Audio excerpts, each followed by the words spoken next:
honey, honey, no way, honey, yeah, honey, yeah, honey, honey, no way, honey, yeah, honey, yeah, honey, honey, no way, honey, yeah, honey, yeah, honey, honey, no way, honey, yeah, honey, yeah, honey, honey, no way, honey, yeah, honey, yeah, honey, honey, no way, honey, yeah, honey, yeah, honey, honey, no way, honey, yeah, honey, yeah, honey, honey, no way, honey, yeah, honey, yeah, honey, honey, no. Archaeologists, like time travelers, move through the layers of Earth to discover, recreate, and report on the lives of earlier people.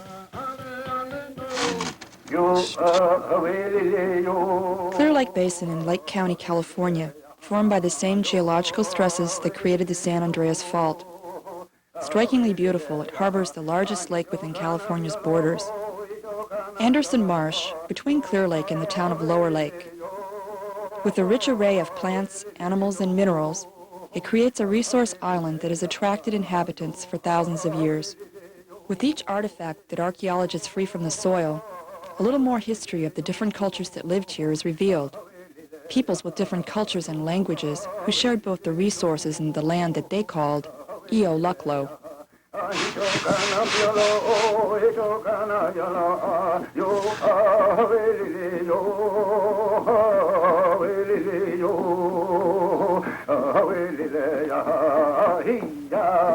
Delbert Thomas, tribal representative of the Elam Indian Colony and a local southeastern Pomo. Pomo people in this area have been here for quite a while. This location here has been documented as an area for fishing, where passers-by from different tribes, not only the Pomo people, that came through for fishing and gathering all different types of herbs and stuff in this area, and on their way to the coastlands. In the early 70s, these prehistoric Native American sites were recognized as important and nominated for inclusion in the National Register of Historic Places. They have since been protected by the California Department of Parks and Recreation, which purchased the land to create Anderson Marsh State Historic Park. Ellen Walker, student archaeologist and volunteer docent, points out some of the sites that the Department of Parks and Recreation protects within the park. Where we are is inside this rock ring that we know was some sort of house or living structure. These rocks would have been used as a foundation for a tule hut canopy or covering that would have formed a round dome-like living space. This smaller rock ring that's right next to the house ring we think was probably a food storage area.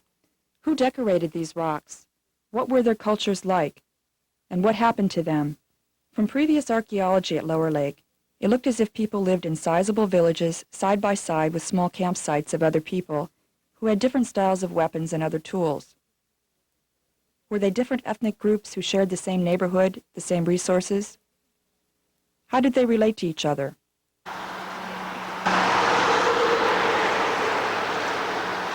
The opportunity to answer these questions by archaeological excavation arose when the importance of preserving these sites was overridden by the need to widen Highway 53 for public safety. A creative alliance was formed among archaeologists, the Caltrans road builders, the Department of Parks and Recreation, and the local Native Americans.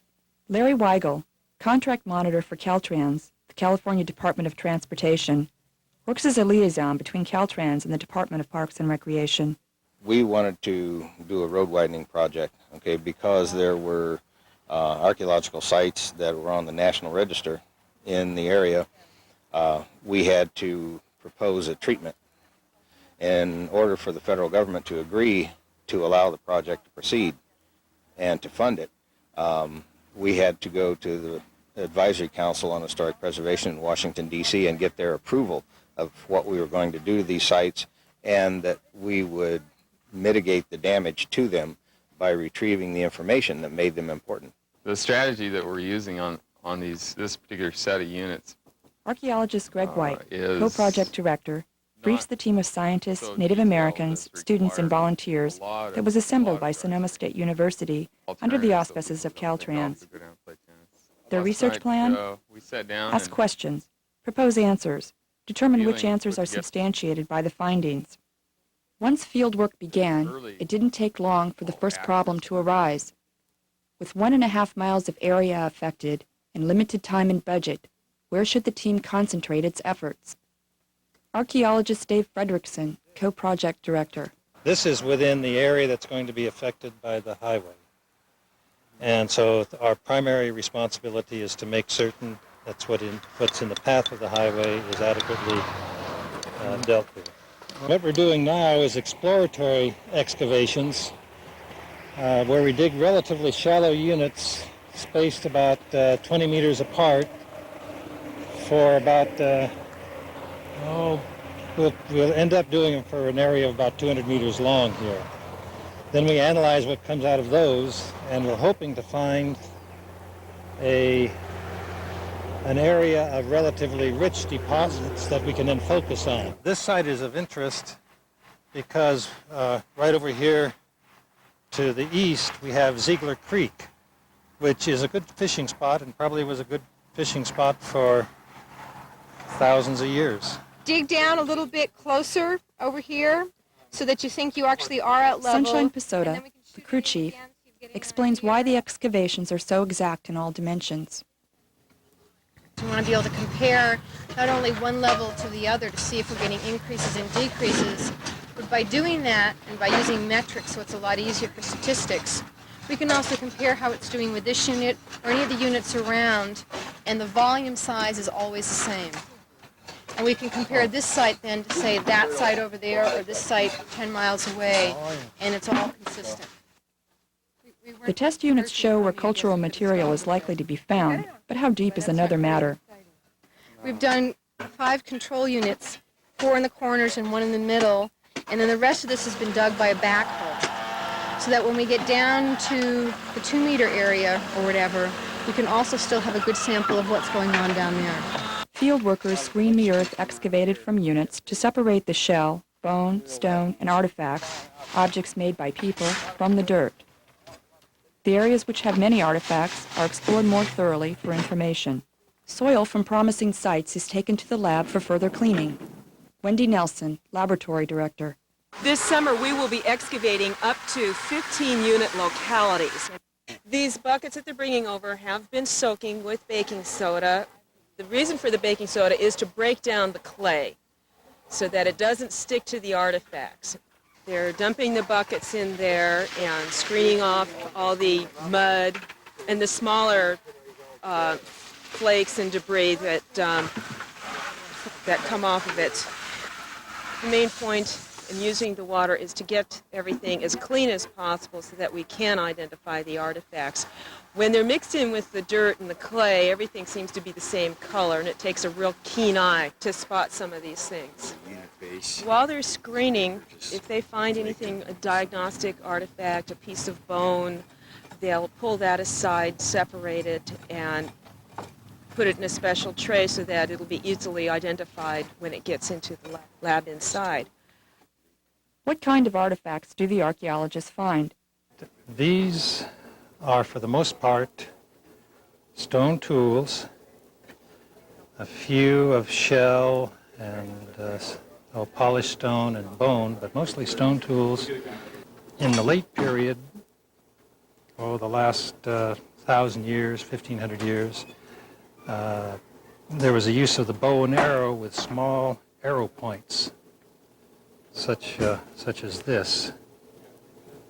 Now, these in this tray also are arrow points, but you can see the difference in shape. These are kind of stemmed with a little corner notch, and these are kind of barbed.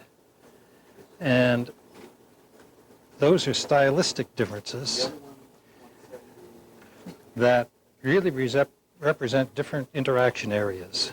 Same purpose, but it's a sign of a cultural break between communities at that point. These large ones over here would be used, probably one like this, could well have been used with a very heavy shaft and used as not as a spear to throw, but as a thrusting spear, if you can, using blinds and disguises, come up very close to the game and just attack it kind of being to being. So we have three different technologies, say thrusting spear, dart and atlatl, sometimes called a throwing stick, bow and arrow, at different times. So just looking at this set of artifacts, we see not only kind of basic technology, we're seeing sets of social relationships. Jim Brown Jr., tribal representative of the Elam Indian Colony, discusses with Greg White objects he and his father found on their reservation. These two are the main ones from Rattlesnake Island, and Elam is basically what it's called, but these were also collected on the other side of the Elam Island. So I just brought them in to do more identification on them. The technical term for the whole form is a pestle, and I suspect that it had a lot of magic attached to it. This chert man here, I assumed that it was traded from another area into there, but my father actually found this one. Back in the early 70s, we had real low water, actually 76, and we were walking along the edge of the shoreline, and he stepped right on this. It was like this in the mud, and he stepped on it, and he dug it out, and this is the result of it. But in that same site, within 3 to 4 feet, we found these two here. You can tell from the water, they were laying in the water. And then these other little ones came all from the area near the Tules.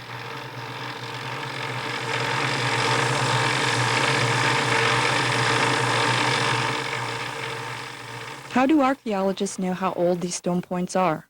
The ones made of obsidian, volcanic glass. Lisa Swillinger, Obsidian Hydration Coordinator.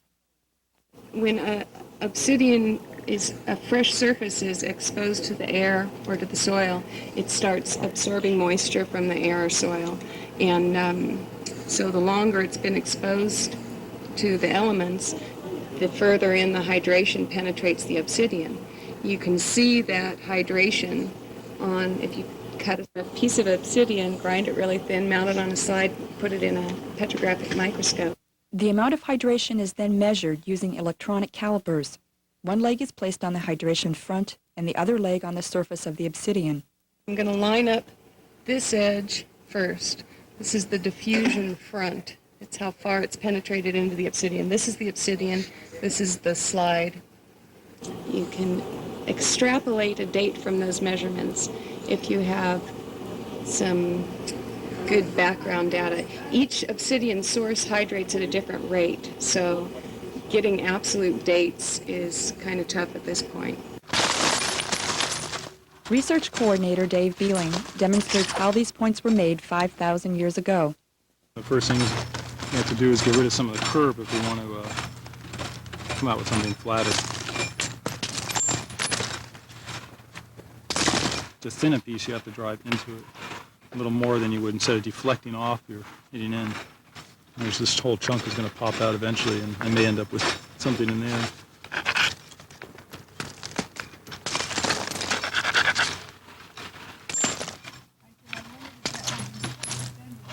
That was a good flake, though.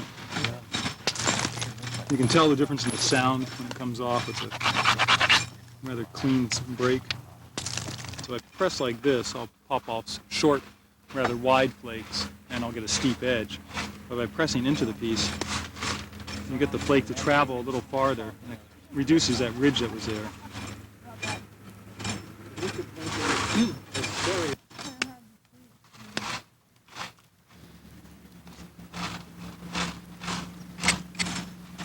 So these flakes flattened out what was a ridge there. On this side, which is rather uneven, if I wanted to make a cleaner looking arrowhead, I need to press off flakes in this direction here and some in this direction here. And that'll start leveling out that margin. This is an activity that probably took place in many areas of the West in the springtime or during the summer or in the fall, since some of the obsidian sources on the east side were under snow during the winter. And it's not easy to do this when you're cold. These folks were off on hunting parties, extended periods, maybe for a week or so, if they were fairly mobile, going off in the hills. They'd probably carry a few of these as backups. and then some finish points hafted. It's pretty common, I think, to throw an atlatl spear point or shoot an arrow and have it break. Even if it hits a game, you've probably damaged it significantly. And this, other than resharpening, could be a point similar to ones we're finding in this area with a base sometimes about this wide. The notches are a little lower than the ones we're seeing. So other than maybe cleaning up the tip for an actual hunting episode, the point will probably stay as it is.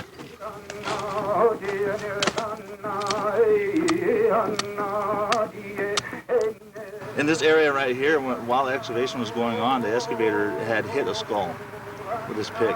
At that moment was when they stopped work and went and looked for Greg and myself. And we came out on site and made the judgment that it was a burial, a possible burial. At that time, they went to some finer digging tools and exposed the rest of the burial and found that it was a complete burial. It wasn't an accidental death because of the way that the body was laying and the position of the bones and everything was just the way that the burials that they have found in the past. The individual was laying here with his head in this position, and we believe was bound and laying something like this, which is one of the way that most of the burials that we found out here have been. What we like to do with most of the artifacts that are found within the general vicinity of a burial, we like to believe that it was associated with that person, so that those are all collected, and upon internment, reinterment of that individual, we keep those together and place them with them too. Traditionally, archaeology has searched for graves because they often have associated many artifacts that are representative of the culture. We realize that the artifacts, the things that are associated with that person, have less to do with who that person was than the regard in which they were held by the people who actually performed the burial ceremony. We are responsible to Delbert in our professional performance. We listen to Delbert's recommendations exclusively, and we'll do the work that he requests that we do. We're more interested these days, I think, in understanding the residues of daily living, how people lived actively. Hard pack. Over here, this is the native soil that's been baked, which indicates there's been a fire on top of that area. This is a living surface. It's restricted in area, that is, it doesn't go over the entire site area. It's located right here, so it is the major alternatives, it's the floor of a house. Like this possibly could be a post hole, but we'd have to get into it further to find that out. Or it could be a working area near a house where people brought in this soil, packed it down so they could work on it more comfortably. My suspicion is that it was inside a house.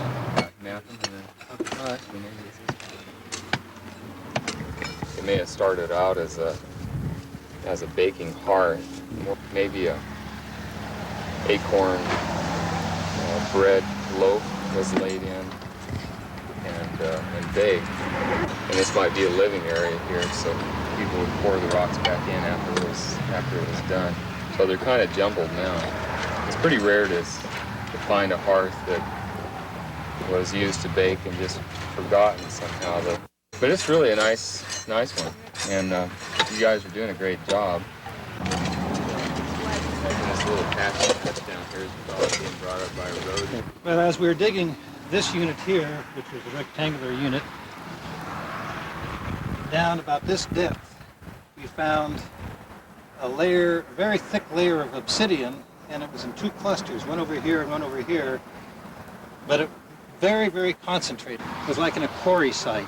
There's a little bit of dirt between them, but most of it was just obsidian. It's as though it's a flint knapper's debris, either from house cleaning or maybe it's a material that they intended to use later to pick specimens out of to make into tools.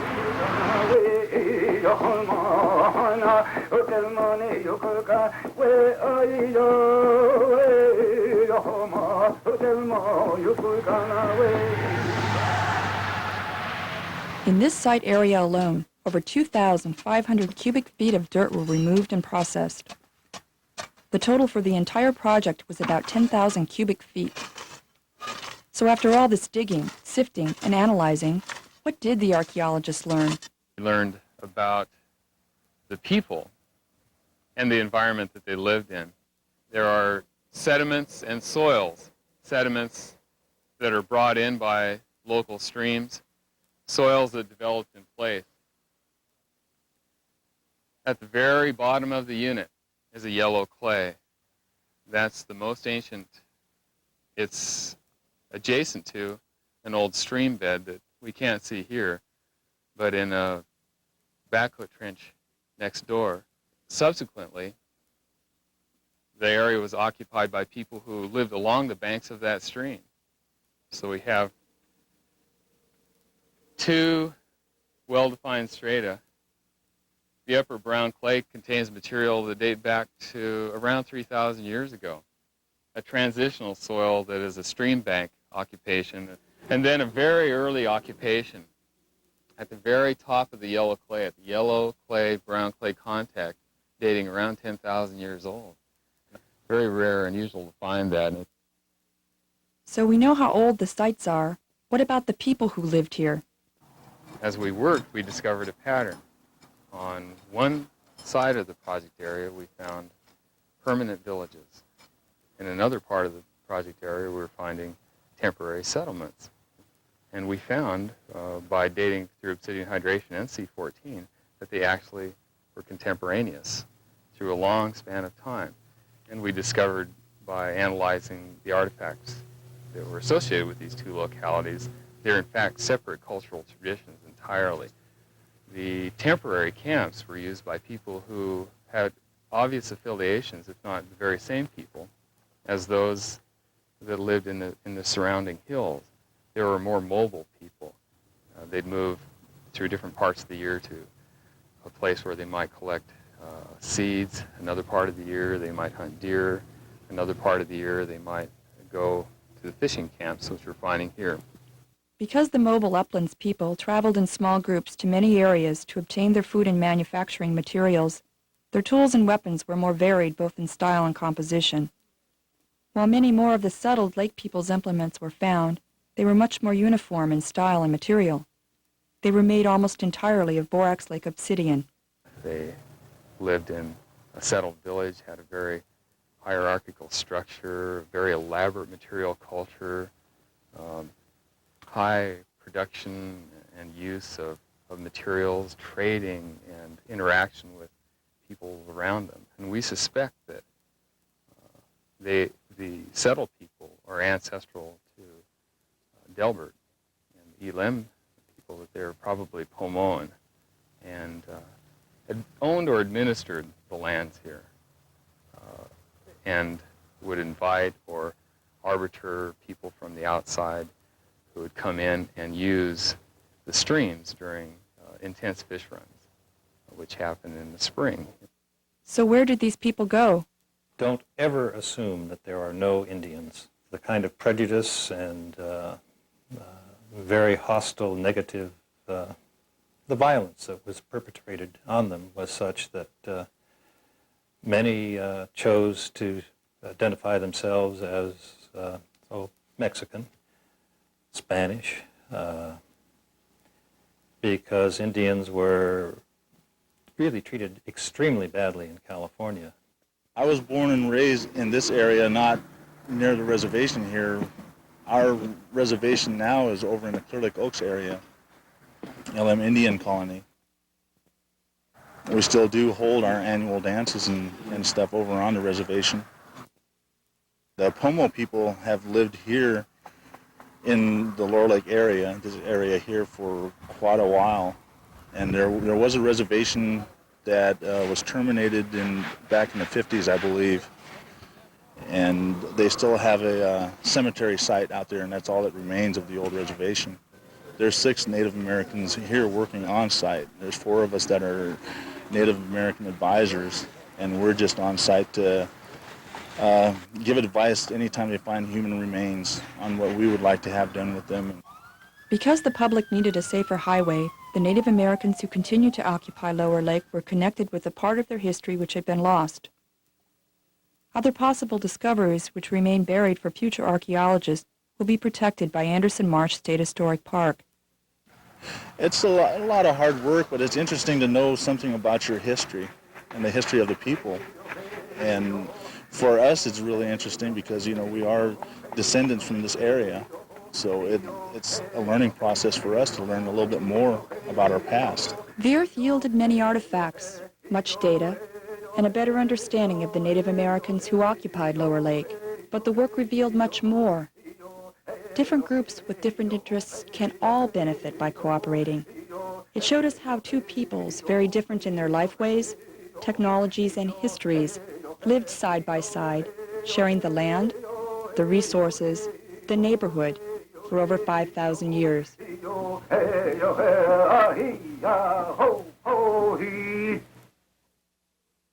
Hutelma ki yokoi kana we yohalma hutelma yokoi kana we wehela hutelma yokoi kana we yohalma na hutelma ne yokoi kana we ayo we yohalma hutelma yokoi kana we yohalma yana hutelma yokoi kana we yo wehena Hotelmo, you could gonna way, Yohana, Yohana, he, ya, oh, he, oh, he.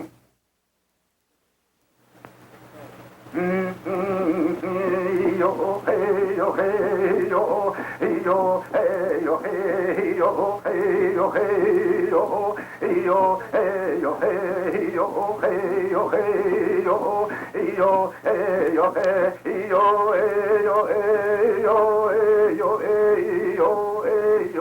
yo, yo, hey, yo, hey, yo, hey, yo, hey, yo, yo, hey, yo, hey, yo. Hey yo hey yo yo hey yo hey yo hey yo hey yo hey yo hey yo hey yo hey yo yo hey yo hey ya